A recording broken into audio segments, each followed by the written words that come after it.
haktinaba matamda nupising gi vagina adubo ka hina dry oisiliba maram asina haktinaba matamda nupasing su nungai bagi sangasi watli amadi nupising su nungai ba faugti nupi adugi vagina na dry oiragadi haktinaba matamda nungai ba faui mota nupising da naboina faui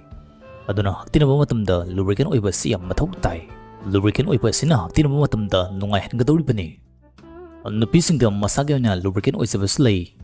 lubricant oil privacy nupi aduna karigumba feeling karpu matamda masagi private part dagi haibati vagina dagi masagi oina thoksarakpa mahi aduna haktinaba matamda soften ohenduna comfortable ohelli haktinaba dubo nungai helli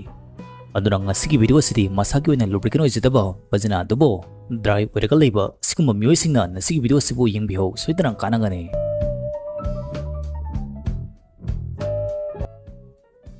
product amagi matingnani dongi vagina adubo lubricant ohengadoriba dry oiba adubo fatgadoriba haktinaba matamda soften ohengadoriba KAMASUTRA Lube haibasi lubricant jene magi manamni nungsikraba janida strawberry flavor ni manam sison mathau tai manam masina attraction pibadasu mating panggadoribani masigi product ase water base tauga semba adumlaba lubricant gen mane masida yauriba ingredient khara panjarongge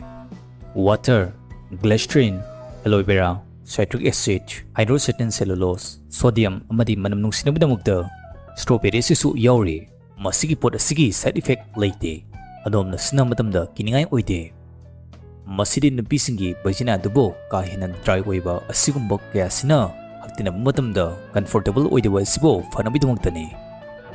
masigi lubricant gen asi adomna haktinramdaida nupa amadi nupida khara taigadabani masina nupigi vagina adubo ka hina dry oiduna khara kangba siguma kya sibo soften ohenduna haktinaba matamda nupising amadi nupada nungahelli nupisingi vagina asi ka hina dry oirpa matamda haktinaba matamda nupa amadi nupida nungaibagi sangasi khara watli nupisingdadi dry boiragadi aikoina haktinaba matamda nupisingdadi nungaibagi mutta naboina fawi aduna haktinaba matamda lubricant oiba si yam mathau tai lubricant oiba sina haktinaba matamda nungaiba itina si hengathalibani masigi lubricant gen asi masturbation tawsu sinaba yai masina masturbation tawda nungaiba itina ma haphalli masigi lubricant gen asi condom amadi silicone asigumba kya singda masigi gen asi taiduna sinaba yai condom masisu masagi oina lubricant di oijai adubu condom masida lubricant asigi chang asi handarpu matamda masigi lubricant gen asibo taiduna sinaba yai mayamadadi masigi KAMASUTRA Lube lubricant gen asigi MRP asi 299 chaniga maudrapal masida chaliba si 50 ml chali masigi potse sina matamda irritation allergy sanada bapot amata thokloi adubo karigumba adumna haktina bolorpa matungda adongi private part adubo singa samthokpiyo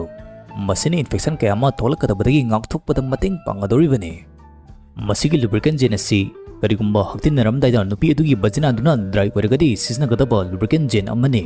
haibadi lifetime oina permanent oina adongi lubricant oidabadubo fahnaba natte masidi sex toramdaida lubricant ohenduna haktinaba adubo nungainabidamukta siznagadabani